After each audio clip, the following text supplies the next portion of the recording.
How's it going, sound designers? This is Tyler with Aftertouch Audio. Horror is one of my all-time favorite genres to work in, as it really pushes your creativity as a sound designer. Guns are great, but I'll take Pyramid Head's giant sword any day of the week. There have been very few games lately within the horror community that have really captured my attention. But this has my full attention. Project Ill is a first-person horror game that is currently being worked on by a 4-person team. The game is currently being crowdfunded using Patreon. If you're interested, I have left a link for that in the description below. They have promised to deliver some of the best dismemberments and gore effects we've ever seen in video games. And from what I've seen, they're delivering exactly that. I mean, just look at this. It's so gross and I love it. Sometimes I see a clip from a game or movie and I get super inspired to either recreate the sounds as a learning exercise, like in my slow motion bullet video I did a while back, or just as some fun stress relief. And when I saw this,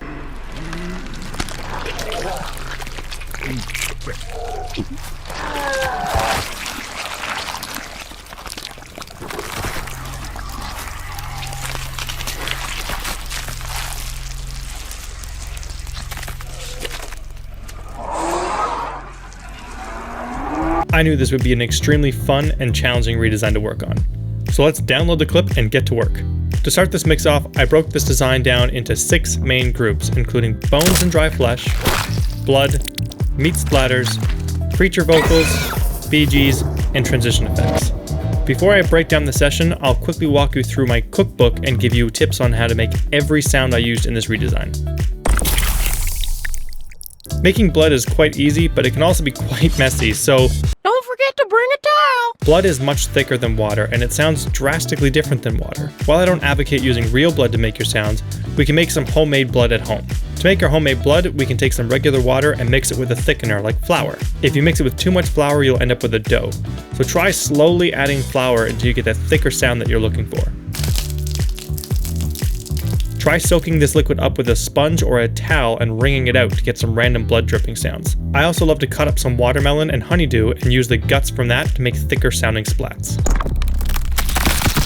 Flesh, in my opinion, is one of the most fun things to record, as you get a lot of performance in it. If you're looking for that soft flesh peeling sound, try using vegetables with softer skins like oranges, grapefruits, or bananas. Hell, you can even try using this guy. But if you're looking for something a little more aggressive, try breaking up vegetables that have a solid crunch like lettuce or cabbage. And if you want to kick it up a notch, try sticking your lettuce or cabbage in the freezer for about 30 minutes to an hour before going to town on recording. But not all body parts sound the same. Chests, for an example, have a more hollow sound. So try ripping a watermelon, honeydew, or cantaloupe in half by putting a quarter or half cut into the melon. This will help get you a nice hollow sound which perfectly replicates the chest cavity.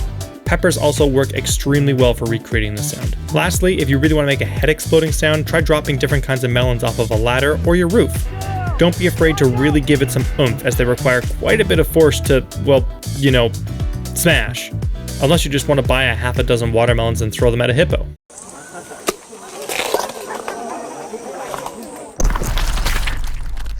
You can recreate the sound of guts by using really any slimy, wet object like the guts of a watermelon or pumpkin, or really any kind of meat or a variety of fruits and vegetables that have a softer, wetter texture. Then just have some fun squishing it, dropping it, moving it, playing with it, whatever you want to do with it. Bones can be broken down into 2 main categories: clean breaks and aggressive splintering.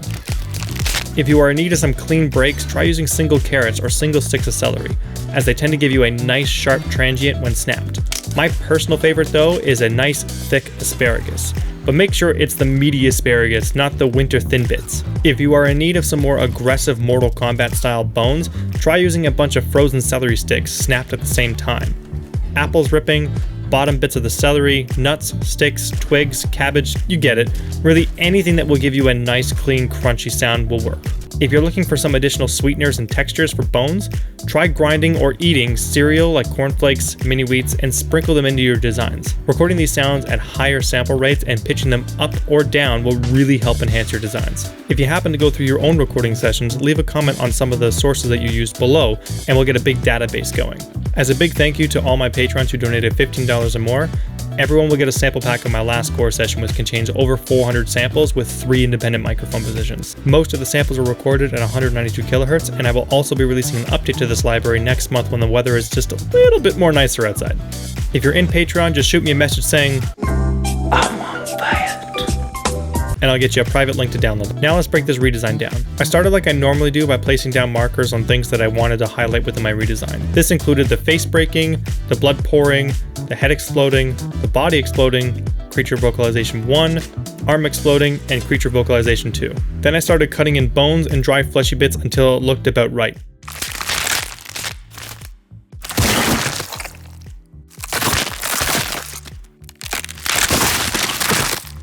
Once I was sort of happy with the sound, I ended up spending a lot of time on the blood and wet bits, as this is where a lot of the visual detail was located. I looked at different bits like flowing, gushing, spraying, and dripping blood effects.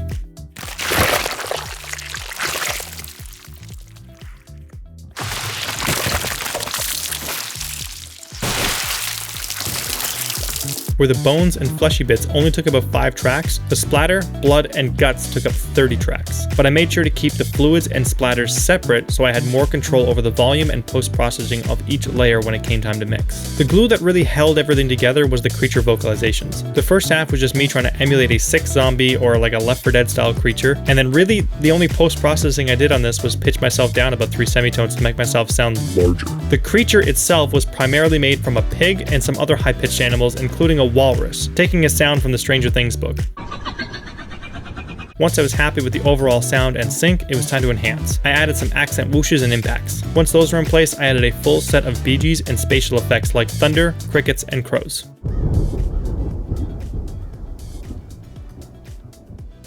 It's important to make each layer of your design stand out on its own. BGs are just as important as any major layer in your designs, as it really helps glue everything together. And when you apply reverb to your effects, it really just kind of helps mesh everything into a single space. Which brings me on to my next step. The mixing wasn't too crazy, I just applied some EQ to any low-end effects that didn't really need low-end. I also applied some master group effects like saturation and a little bit of distortion, and then I ran everything through one reverb. I personally use Altiverb, but you can really get away with using any impulse reverb. Most DAWs come with a free impulse response reverb nowadays, and to capture the sound of a room, just pop a balloon in any space that you wish to capture. And now, let's listen to the final mix.